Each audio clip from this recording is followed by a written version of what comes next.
உலகெங்கும் வாழ்கின்ற தமிழ் சொந்தங்களே, கிறிஸ்துவுக்குள் அன்பானவர்களே, கர்த்தராகிய இயேசு கிறிஸ்து நாமத்தில் உன் அனைவருக்கும் வாழ்த்துக்கள், வணக்கங்களை தெரிவித்துக் கொள்கிறேன். இன்றைக்கு காணொளி பதிவில் ஒரு வித்தியாசமான செய்தியை, தேவன் செய்த காரியத்தை பற்றி பார்க்க போகிறோம். அது என்ன? ஆதியாகமம் 24ஆம் அதிகாரம் 1ஆம் வசனத்தை வாசிக்கிறோம். ஆபிரகாம் வயது சென்று முதிர்ந்தவனானான். கர்த்தர் ஆபிரகாமை சகல காரியங்களும் ஆசீர்வதித்து வந்தார்.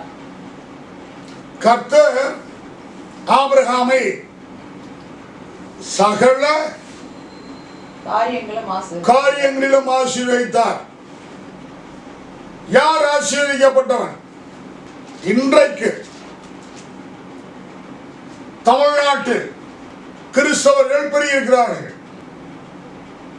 கேரளாவிலும் பெருகியிருக்கிறார்கள், ஆந்திரா, தென் மாநிலங்கள், அதிலும் குறிப்பாக தமிழ்நாடு, கேரளா, ஆந்திரா 3 மாநிலங்களிலும் கிறிஸ்தவர்கள் அதிகம். ஆனால் வேதம் சொல்லுகிறபடி அல்லது கர்த்தர் சொன்னபடி அல்லது இன்னைக்கு இருக்கிற இந்த ஊழியம் செய்கிறேன் என்று சொல்கிற ஊழியக்காரர்கள், நான் எல்லாரையும் சொல்லவில்லை, ஒரு சில குறிப்பிட்ட ஏமாத்துக்காரனை பற்றி சொல்றேன்.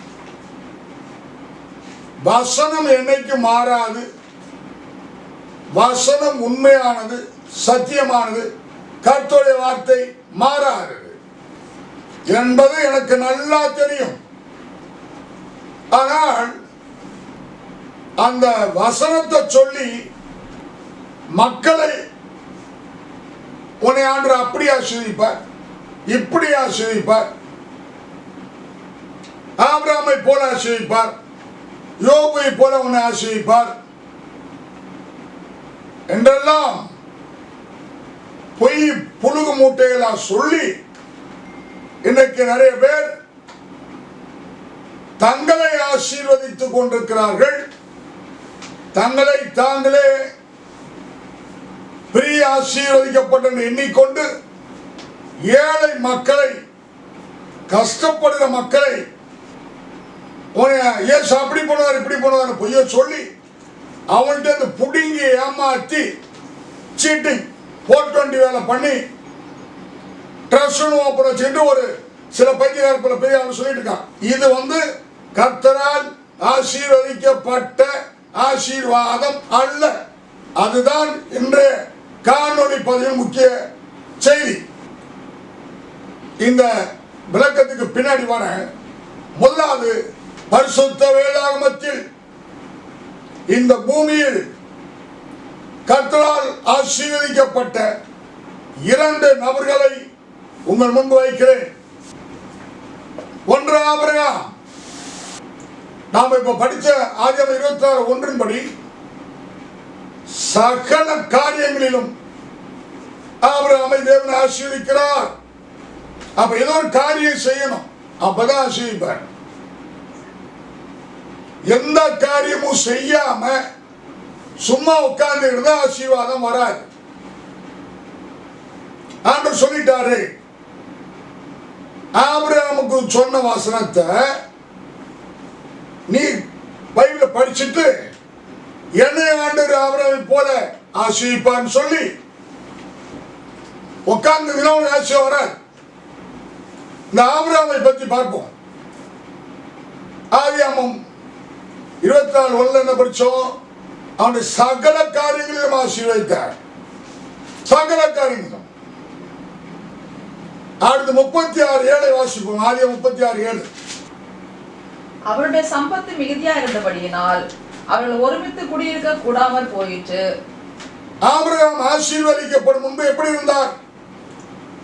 இந்த கர்த்தரை அறியாதவராய், தேவனை தெரியாதவராய், ஒரு விக்கிரகங்களை செய்யக்கூடிய தொழில் செய்பவர்களுடைய குடும்பத்தில் இந்த ஆபிரகாம் இருக்கிறார். அப்போது அவர் பேர் அபிராம். அப்பதான் தேவன் அவனை அழைத்து ஆசீர்வதிக்கும் போதுதான் ஆபிரகாம் என்று பேர் வருகிறது. ஆதியாகமம் 11ஆம் அதிகாரம் கடைசி 2 வசனம் வாசி கேட்போம்.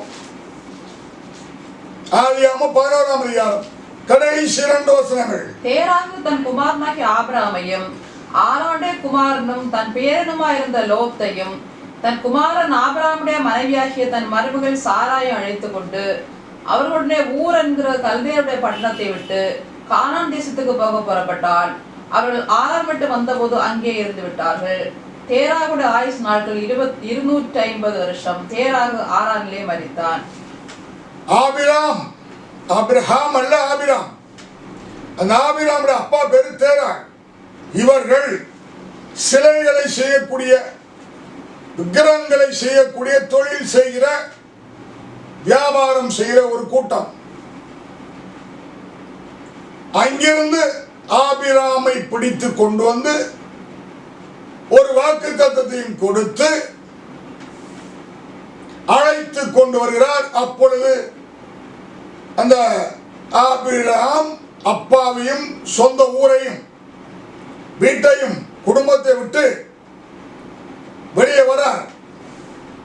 அப்படி கர்த்தர் கூப்பிடுறார், நீ உன் ஜனத்தையும் உன் வீட்டையும் உன் தகப்பன் வீட்டையும் விட்டுட்டு புறப்பட்டு வா, நான் உனக்கு காண்பிக்கும் தேசத்துக்கு போ, அங்கே உன்னை இப்படி ஆசீர்வதிப்பேன் என்று தேவன் ஆபிரகாமுக்கு வாக்குத்தத்தம் பண்ணுகிறார். அந்த வசனத்தை வாசிப்போம். ஆதியாகமம் 12:1-3. கர்த்தர் ஆபிரகாமை நோக்கி, நீ உன் தேசத்தையும் உன் இனத்தையும் உன் தகப்பனை வீட்டை விட்டு, நீ உன் தேசத்தையும் உன் இனத்தையும் உன் தகப்பன் வீட்டை விட்டு புறப்பட்டு நான் உனக்கு காண்பிக்கும் தேசத்துக்கு போ, நான் உனக்கு காண்பிக்கும் தேசத்துக்கு போ, நான் உன்னை பெரிய ஜாதியாக்கி, நான் உன்னை பெரிய ஜாதியாக்கி உன்னை ஆசீர்வதித்து. இப்படி சொல்லும்போது ஆபிரகாமுக்கு குழந்தை இல்லை. அப்போ உன்னை பெரிய ஜாதியாக்கி உன்னை ஆசீர்வதித்து உன் பேரை பெருமைப்படுத்துவேன், உன் பேரை பெருமைப்படுத்துவேன், நீ ஆசீர்வாதமாய் நீ ஆசீர்வாதமாய் இருப்பாய். என்ன அற்புதமான ஒரு உடன்படிக்கை, ஒரு ஆசீர்வாதம். அடுத்த 2 வசனம் கேட்போம். உன்னை ஆசீர்வதிக்கிறவளை ஆசீர்வதிப்பேன், உன்னை சபிக்கிறவனை சபிப்பேன், பூமியில் உள்ள வம்சங்கள்லாம் உனக்குள் ஆசீர்வதிக்கப்படும் என்றார். பூமியில் உள்ள வம்சங்கள்லாம் உனக்குள் ஆசீர்வதிக்கப்படும் என்றார். சூப்பரான ஒரு உடன்படிக்கை, ஒரு வாக்குத்தத்தம். இப்படி கர்த்தருடைய அழைப்பையும் தீர்க்கதரிசனத்தையும் வாக்குத்தத்தத்தையும் உடன்படிக்கையும் பெற்றுக்கொண்டவராய் வருகிறார். அப்படி வரும்போது பல சந்தர்ப்பங்களில் அவர் சோர்ந்து போற வேளையில் விசுவாசித்தார், விசுவாசத்தில் வல்லவராயிருந்தார். ஆனால் தேவன் சொன்ன காரியங்கள் நடக்க சில காலங்கள் எடுக்கும் போது சோர்வு வருது. சோர்வு வரும்போது மாடி கர்த்தர் இறங்கி வந்து அவரை தேற்றுவார். ஆபிரகாமே, கூடாரத்துக்கு வெளியே வா, வானத்தை பார், இந்த நட்சத்திரங்கள் என்ன கூடுமானால் என்ன முடியாது, இவ்விதமாய் உன் சந்ததியை ஆசீர்வதிப்பேன். கடலின் மணலை என்ன கூடுமா முடியாது, இவ்விதமாய் உன் சந்ததியை நான் ஆசீர்வதிப்பேன் என்று ஒரு உவமையை சொல்றார். வெறும் ஆசீர்வதிப்பேன் என்று சொன்ன வார்த்தை விசுவாசிப்பதோடு கூட அதுக்கு ஒரு உதாரணம், ஒரு எடுத்துக்காட்டு, ஒரு உவமை அதையும் சொல்றார். அப்ப இன்னும் கூடுதல் நம்பிக்கை வருது. அப்படி சொல்லி அழைத்து வருகிறார். அவர் கூட இளையசன் ஒருத்தர் இருக்கிறார். அப்புறம் கர்த்தர் அந்த பார்வோனை தண்டித்து சாராவை காப்பாற்றி, பெரிய கதை சுருக்கமா சொல்றேன். அப்புறம் மனைவியை தேவன் காப்பாற்றி அவனை தண்டித்து ஒரு தீங்கு வராமல் ஒரு பணிப்பெண்ணோட வெளியே அனுப்பும் போது பார்வோன் பெரிய வெகுமானங்களை கொடுத்து பொருள் இவர்களை கொடுத்து அனுப்புகிறார். மறுபடியும் ஆபிரகாமை தேவன் ஆசீர்வதிக்கிறார். அவர்கள் தங்கி இருந்த அந்த இடம் பூமி தாங்கக்கூடாதபடி தேவன் ஆசீர்வதித்தார். உண்மை, அந்த சந்தைதான் இன்று பூமி வாழ்ந்து கொண்டிருக்கிறது. ஆனால் இந்த வசனங்கள்லாம் பொறுக்கி வச்சுக்கிட்டு இன்றைக்குள்ள ஊழியர்கள் எல்லாரும் அல்ல, ஒரு சிலர் பேர சொல்லிடுறேன். ஒரு ஊழியக்காரன் குடும்பம் சந்ததியை பிச்சை எடுத்துட்டு ஆபிரகாம் எங்கேயாவது போய் எவன்கிட்ட பிச்சை எடுத்தாரா? ஆதியாகமம் 22ஆம் அதிகாரம் 17ஆம் வசனத்தை வாசி கேட்போம். நான் உன்னை ஆசீர்வதிக்கவே ஆசீர்வதித்து, நான் உன்னை ஆசீர்வதிக்கவே ஆசீர்வதித்து, உன் சந்ததியை வானத்து நட்சத்திரங்களைப் போலவும், உன் சந்ததியை வானத்து நட்சத்திரங்களைப் போலவும், கடற்கரை மணலைப் போலவும் கடற்கரை மணலை போல பெரிய பண்ணுவேன் என்றும் உன் சந்ததியார் தங்கள் சத்துருக்களின் வாசல்களை சுதந்திரித்துக் கொள்வார்கள் என்றும் நீ என் சொல்லுக்கு கீழ்ப்படிந்தபடியினால் உன் சந்ததிக்குள் பூமியிலுள்ள சகல ஜாதிகளும் ஆசீர்வதிக்கப்படும். உன் சந்ததிக்குள் பூமியிலுள்ள சகல ஜாதிகளும் ஆசீர்வதிக்கப்படும் என்றும் என் பேரில் ஆணையிட்டேன் என்று கர்த்தர் சொல்லுகிறார் என்றார். என்று கர்த்தர் சொல்றார். சூப்பர். இந்த வசனம் நான் ரொம்ப நேசிப்பேன். ஏன்னா தன்னிலும் பெரியவர் யாரும் இல்லாதபடியால் தன் பேரிலே கர்த்தர் அவருக்கு ஆணையிட்டு கொடுக்கிறார். உடன்படிக்கையை, ஆணையை தன் பேர்ல சொல்லி அவனை மறுபடியும் வாசிக்க சூப்பர் அவசரம். நீ என் சொல்லுக்கு கீழ்ப்படிந்தபடியினால் உன் சந்ததிக்குள் பூமியுள்ள சகல ஜாதிகளும் ஆசீர்வதிக்கப்படும் என்றும் என் பேரில் ஆணையிட்டேன் என்று கர்த்தர் சொல்றார். என் பேரில் ஆணையிட்டேன். கர்த்தர் தன் பேரில் ஆணையிட்டார். வேற எவன் பேர்ல சொன்ன ஏமாத்தி போயிடுவான், வாக்கு மாறிடுவான், பொய் சொல்லிடுவான், இல்லைன்னு தடுமாறி மாறி பேசி போயிடுவான், மாறுபட்டுருவான், பயந்து ஓடிடுவான். அதனால வேற யார் பேரிலும் சொல்லி வாக்குத்தத்தம் பண்ணாமல், உடன்படிக்கை பண்ணாமல், ஆணையிடாமல் தேவன் தன் பேரிலே ஆணையிட்டு கொடுத்தார், செய்து முடித்தார். ஆதியாகமத்துல ஆபிரகாமை பத்தி பார்த்துட்டு இருக்கோம். அதே ஆதியாகமம் ஒரு இடத்துல ஆபிரகாம் போய் யுத்தம் பண்ணுவார். ஆதியாகமம் 14ஆம் அதிகாரம் 18ஆம் வசனத்தை வாசி கேட்போம். அன்றைய உன்னதமான தேவனுடைய ஆசாரியனாய் இருந்த சாலேமின் ராஜாவாகிய மெல்கிசேதேக்கு அப்பமும் திராட்சரசமும் கொண்டு வந்து அவனை ஆசீர்வதித்து வானத்தையும் பூமியை உடையவராகிய உன்னதமான தேவனுடைய ஆசீர்வாதம் ஆபிரகாமுக்கு உண்டாவதாக. இந்த சம்பவம் எப்ப நடக்குது? 9ஆம் வசனம் 10ஆம் வசனம் வாசிப்போம்.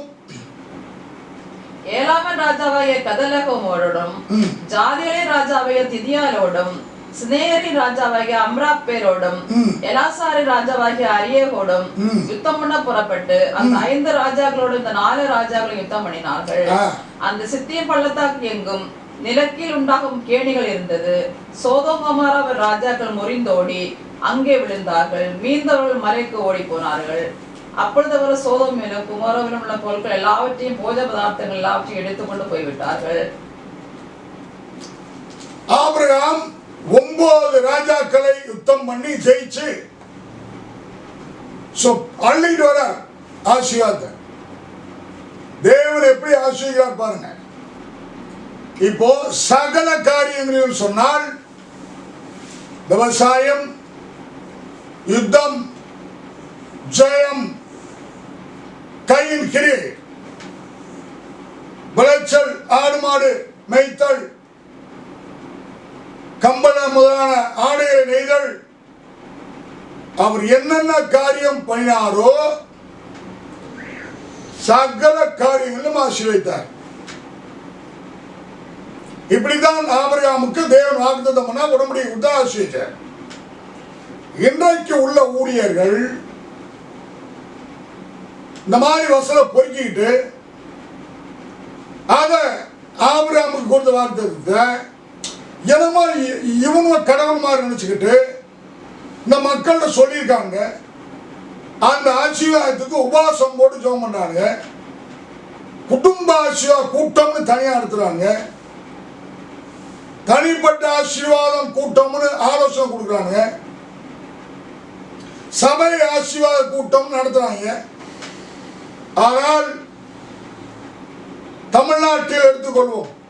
யாராவது ஒருவன் தமிழ்நாட்டில் ஒரு கிறிஸ்தவன் தமிழ்நாட்டில் எல்லாரையும் பார்க்கிறோம் ஆசீர்வதிக்கப்பட்ட ஒரு கிறிஸ்தவனை எனக்கு காட்டுங்கள். ஒருவனும் இல்லை. இதான் இந்த காணொளி பதிவில் நான் பேசுற சத்தியம். இவங்க சொன்ன கூக்குரல் நான் தினகரன் அவன் புள்ள பாருங்க பேர புள்ள பிச்சை இருந்து இவ்வளவு கோடி அள்ளி மக்களை ஏமாற்றி அள்ளி கொண்டு கூச்சு வச்சுக்கிட்டு இன்னமும் பிச்சை எடுத்தா கேவலமா இல்லை. இதை நான் நம்பணும். கடவுளை ஆசீர்வதிச்சார கடவுள் பேரை சொல்லி இயேசுநாதர் பேரை சொல்லி பொய்யான பைபிள் இல்லாத திட்டங்கள்லாம் போட்டு சாத்தானுடைய சித்தத்தின்படி ஊழியம் பண்ணி கர்த்தருக்கு மகிமை உண்டாக்காமல் ஊர் மக்களை ஏமாத்தி கொள்ளையடிச்சு ட்ரஸ்ட் ஒண்ணு ஓபன் பண்ணி அரசாங்கத்துக்கு வரி கட்டாம மக்களை கொள்ளையடிச்சு இவன் ஜனங்களை ஆசீர்வதிப்பார் சொன்னானே ஒழிய தன்னைத்தானே ஆசீர்வதித்துக் கொண்டானே ஒழிய இவனால் ஆசீர்வதிக்கப்பட்ட ஒரு ஆள் தமிழ்நாட்டில் காட்டு. இதான் இந்த கேள்வி சவால். இல்லை, அப்படி யாருமே இல்லை. ஆனால் அவரவர்கள் கிரியைக்கு தக்கதாக அவரவர்கள் தொழிலுக்கு தக்கதாக அவரவர்கள் பிரயாசத்துக்கு தக்கதாக கடின உழைப்புக்கு தக்கதாக அங்கே சில கிறிஸ்தவர்கள் வசதியுடையவராக இருக்கிறார்கள். ஆனால் இந்த ஆள் சொன்னா ஆபிரகாமை பார்க்கல ஆசியமா இருப்பானே இவன் சொன்னதுனால இப்ப நான் தமிழ்நாட்டிலே பெரிய கோடீஸ்வரனா இருக்கிறேன்னு சொல்லி ஒருவனை காட்ட முடியுமா? இல்லை. அப்படி ஒருவனும் இன்னும் எழும்பவில்லை. அவன் தினகரன் குடும்பமா இருக்கட்டும், மோகன்சிலாஸ் இருக்கட்டும், அவன் ஆனந்த் பாலா இருக்கட்டும், அவன் பெருக்குமான் சார் இருக்கட்டும், அவன் இந்த செல்வராஜங்கிற பலா இருக்கட்டும், எவனா இருக்கட்டும், இன்னும் புதுசு புதுசா முளைச்சிருக்கானுவ. இவங்க எல்லாம் ஆசீர்வதிக்கிறார், இயேசு ஆசீர்வதிக்கிறார். பியே 24 மணி நேரம் இந்த வார்த்தையை சொல்லி ஜனங்களை சாபத்துக்கு நேராக வீண் மாயையான ஆசை வார்த்தையை கூறி எவனா காக்கா உட்காரும் போது பணம் பலம் விழுந்த கதையாய் எவனா 1-2 பேரு ஆசீர்வாதம் சொல்லுவான். அது அவனுக்கு தேவன் அவனை இவனை சொல்லாமலே அவன் கிரிக்கு தக்கதாக தேவன் கொடுத்த பலன். அவ்வளவுதான். இந்த பைபிள் உள்ள வசனத்தை சொல்லி நீ சகல ஜனங்களை பார்க்கும் ஆசீர்வாதமா இருப்பாய். உன்னை ஆண்டவர் அப்படி வழக்கமில் தலையாக்கி ஆசீர்வதிப்பார். உன்னை பெரிய ஜாதி ஆக்குவார். நீ எல்லாரும் பார்க்க ஆசீர்வாதமா இருப்பாய். இப்படி மைக்க போட்டு ஸ்பீக்கரை போட்டு ஆரணை கட்டி கும்பலை கூட்டி சொல்லி அவன் சொன்னது போல இப்ப நான் பேர் குறிப்பிட்டவெல்லாம் சொன்னது போல இந்த தமிழ்நாட்டில் உள்ள எல்லாரையும் பார்க்கலாம். எல்லா ஜாதியானை பார்க்கலாம், மதத்தானை பார்க்கலாம், கோத்திரம் குலத்தில் உள்ளவனை பார்க்கலாம். ஒரு கிறிஸ்தவன் தமிழ்நாட்டில் ஆசிரியப்பட்டான், தமிழ்நாட்டில் உள்ள எல்லாரையும் பார்க்கலாம் என்று ஒரு ஆளை காட்ட முடியுமா? இல்லை, இல்லை, இல்லவே இல்லை. அப்படி என்றால் இயேசுநாதர் பேர் ஆசீர்வாதம் சொல்லி மக்கள் ஏமாற்றி கொண்டிருக்கிறார்கள். மக்களும் அதை நம்பி ஏமாந்து போய் பயங்கர பிரச்சனை. எவனும் இவனும் சொல்லி ஆசீர்வதிக்கப்படல. எத்தனை கிறிஸ்தவ கடன் தொழிலை செத்தே போறான். ஒருவனும் இல்லை. அடுத்து ஒரு ஆள் எடுப்போம், யோபு. வேதாகமத்தில் இந்த 2 பேர் தான் பயங்கரமா ஆசீர்வதிக்கப்பட்டவங்க. யோபு 1ஆம் அதிகாரம் 1, 2, 3 வசனம் வாசி கேட்போம். ஊஸ் தேசத்திலே யோபு என்னும் பெயர் கொண்ட ஒரு மனுஷன் இருந்தான். அந்த மனுஷன் உத்தமனும் சன்மார்க்கனும் தேவனுக்கு பயந்து பொல்லாப்புக்கு விலகுறவனுமாய் இருந்தான். அவனுக்கு 7 குமாரனும் 3 குமாரத்திகளும் பிறந்தார்கள். அவனுக்கு 7000 ஆடுகளும் 3000 ஒட்டகங்களும் 500 ஏர் மாடுகளும் 500 கழுதைகளும் ஆகிய மிருக ஜீவன்கள் இருந்ததுமன்றி திரளான பணிவிடைக்காரரும் இருந்தார்கள். அதனால் அந்த மனுஷன் கிழக்கத்திய புத்திர எல்லாரிலும் பெரியவனாய் இருந்தான். கிழக்கத்திய புத்திரர்களில் எல்லாரையும் பார்க்கிலும் பெரியவனாய் இருந்தான். தேவன் ஆசீர்வதிச்சார். இவனுடைய ஆசீர்வாதத்தை பத்தி சாத்தானே சாட்சி கொடுப்பான். அதே யோபு 1:10 வாசிப்போம். நீர் அவனை அவன் வீட்டை அவனுக்கு உண்டான எல்லாவற்றையும் சுற்றி வேலி அடைக்கவில்லையோ? அவன் கைகளின் கிரியை ஆசீர்வதித்து அவனுடைய சம்பத்து தேசத்தில் பெருகிற்று. ஆனாலும் உடைய கையை நீட்டி. இது யார் சொல்றது? சாத்தான் சொல்றான். யார் தேவனால் ஆசீர்வதிக்கப்பட்டவன் என்று சாத்தானுக்கு நல்லா தெரியும், ரொம்ப நல்லா தெரியும். நான் இன்றைக்கு அப்படிப்பட்ட ஒரு ஆளை தேடுறேன் இல்ல. பரிசுத்த வேதாகமத்தில் சகல ஜனங்களை பார்க்கிலும் ஆசீர்வதிக்கப்பட்ட 2 பேர் ஆபிரகாம், யோபு. இன்னும் யோபுடைய போராட்ட காலம் முடிஞ்சு யோபு 42:10 வசனம் வாசிப்போம். யோபு தன் சிநேகிதருக்காக வேண்டுதல் செய்த போது கர்த்தர் அவன் சிறையிருப்பை மாற்றினார். யோபுக்கு முன்னிருந்த எல்லாவற்றையும் பார்க்கிறோம் இரண்டத்தனையாய் கர்த்தர் அவனுக்கு ஆசீர்வதித்தார். நான் கையில் படித்திருக்கிற பரிசுத்த வேதாகமத்தில் பூமியில் வாழ்ந்த நாட்களில் சகல ஜனங்களை பார்க்கிலும் ஆசீர்வதிக்கப்பட்ட 2 பேர் ஆபிரகாம், யோபு. இவர்களுக்கு தினகர மாதிரி எவனும் போய் தீர்க்கதரிசனம் சொல்லவில்லை. ஒரே ஒரு இடத்தில் மெல்கிசேதேக் என்று ஒரு ஆசாரியன் வருகிறார். அவர் சொல்கிறார், வானத்தையும் பூமியும் உடையவராகிய உன்னதமான ஆசீர்வாதம் ஆபிரகாமுக்கு உண்டாயிருப்பதாக. இப்படி சொல்லும் பொழுதே ஆபிரகாம் சகல விதத்திலும் ஆசீர்வதிக்கப்பட்டவராக இருந்தார், செல்வ சீமானாக இருந்தார். ஆனால் இன்றைக்கு தமிழ்நாட்டில் எவெல்லாம் நான் பெரியவன் சொல்லி பெரிய ஊழியம்னு சொல்லி எழும்பி ஊழியம் செஞ்சு செத்து போனானோ, இன்னைக்கு ஊழியம் செய்யறேன்னு சொல்லி கூத்தடிச்சிருக்கானோ, பொய்த்திருக்கிறதும் சொல்லிட்டு இருக்கானோ, கடவுளை ஆசீர்வதிக்க சொல்லி ஏன்டா மக்கள்கிட்ட பிச்சை எடுக்கிறீங்க? பொல்லாத திட்டத்தை போடுறீங்க, அதுக்கு காசு கலெக்ஷன் பண்றேன். கொட்டாப்பயல் திட்டம், ஜப திட்டம், இளமங்கால திட்டம், மியூசிக் திட்டம், பாட்டு திட்டம், ஆட்டம் போடுற திட்டம், சூப்பர் எல்லாம் பேயால் உருவாக்குற பைத்தியக்கார பேரு. இப்படிப்பட்ட ஊழியமும் இப்படி சொத்து சேர்த்து வச்சதும் நரகத்தில் மகாக்குடி ஆக்கினை கொடுக்கும். ஆனால் தேவன் சொன்னார், இன்றைக்கு கிறிஸ்தவர்களை உலகத்தில் மட்டுமல்ல இஸ்ரவேலர்களை தேவன் ஆசீர்வதித்தார். அதுக்கு ஒரு அற்புதமான தீர்க்கதரிசனத்தை வாசி கேட்போம். உபாகமம் 30ஆம் அதிகாரம் 5ஆம் வசனம் வாசி கேட்போம். உன் பிதாக்கள் சுதந்திரித்த தேசத்தை சுதந்திரிக்கும்படிக்கு உன் தேவனாகிய கர்த்தர் உன்னை சேர்த்து அதே உன்னை சேர்த்து உனக்கு நன்மை செய்து உன் பிதாக்களை பார்க்கிலும் உன்னை பெருக பண்ணுவார். உன் பிதாக்களை பார்க்கிலும் உன்னை பெருக பண்ணுவார். யார் இந்த பிதாக்கள்? ஆபிரகாம், ஈசாக்கு, யாக்கோபு. இவங்களாம் யார்ட்டையும் பிச்சை எடுக்கல. எனக்கு அனுப்பு, எனக்கு கொடு. மணியாடு இருந்த காலத்தை மணியாடு அனுப்புனா, பேங்க் வந்த போது அக்கௌண்ட் அனுப்புனா, என்னென்ன டெக்னாலஜி புதுசா வருதோ அதெல்லாம் பயன்படுத்தி இப்ப ஏடிஎம், போன்பே, ஆன்லைன் அக்கௌண்ட்ல அனுப்பு. ஒவ்வொரு பேர் 10 அக்கௌண்ட் 15 அக்கௌண்ட் வச்சா இருக்கிறா. ஆனா நான் இன்றைக்கு ஜோம் பண்ணிட்டு இருக்கேன். தமிழ்நாட்டில் நல்ல ஒரு கிறிஸ்தவனை எழுப்பி தமிழ்நாட்டில் எல்லாவனையும் பார்க்கணும் கர்த்தரை ஆசீர்வதித்து உயர்த்தணும் ஆண்டவரே.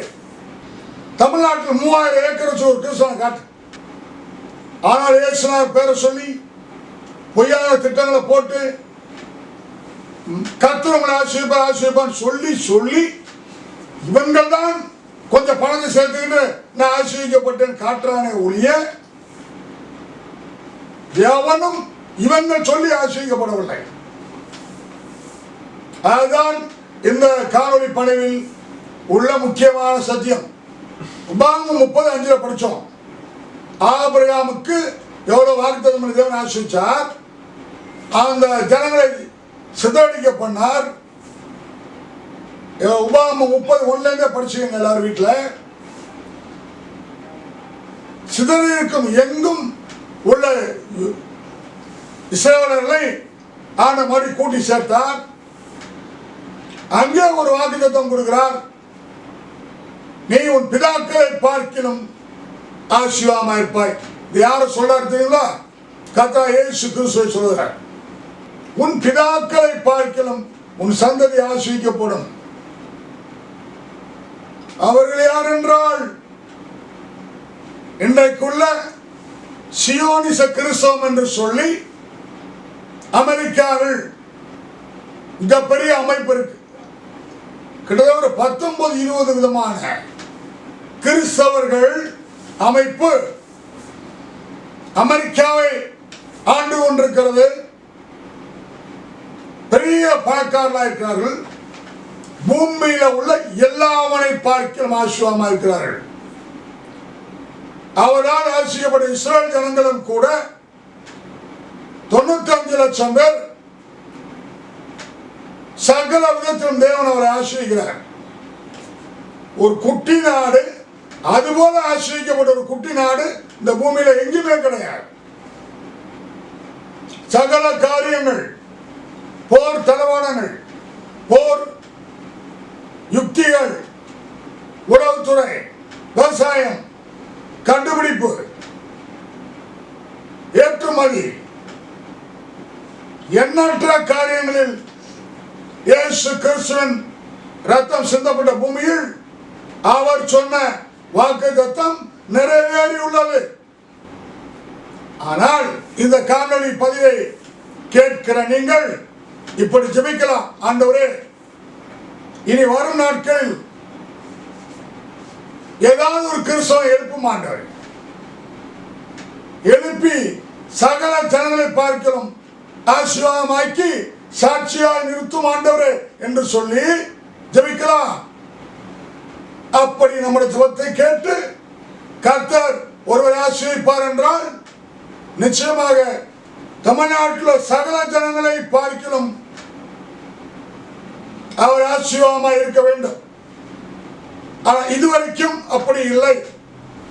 எனவே இவர்கள் எல்லாரும் பொய்யை சொல்லி ஏமாற்றி பொய்யான திட்டங்களை சாத்தான் கொடுக்கிற எண்ணங்களை திட்டங்களை போட்டு இயேசுநாதர் பேரை சொல்லி ஆசீர்வதிக்கிற மக்களை ஆசீர்வதிக்கிற நீ அப்படி ஆசீர்வாதமாயிருப்பாய் இப்படி ஆசீர்வாதமாய் சொல்லி பொய்யை சொல்லி தங்களை தாங்களே மக்களை ஏமாற்றி பணத்தை சேர்த்தாங்க ஒழிய எவனும் பைபிள் சொல்லப்பட்ட உடன்படிக்கை வாக்குத்தத்தம் சத்தியத்தின்படி சகல ஜனங்களை பார்க்கணும் ஆசீர்வதிக்கப்பட்ட ஒரு கிறிஸ்தவன் தமிழ்நாட்டில் இல்லை. ஒருவேளை இனி கர்த்தர் எழுப்புவாரானால் கர்த்தருக்கு ஸ்தோத்திரம். நன்றி, வணக்கம்.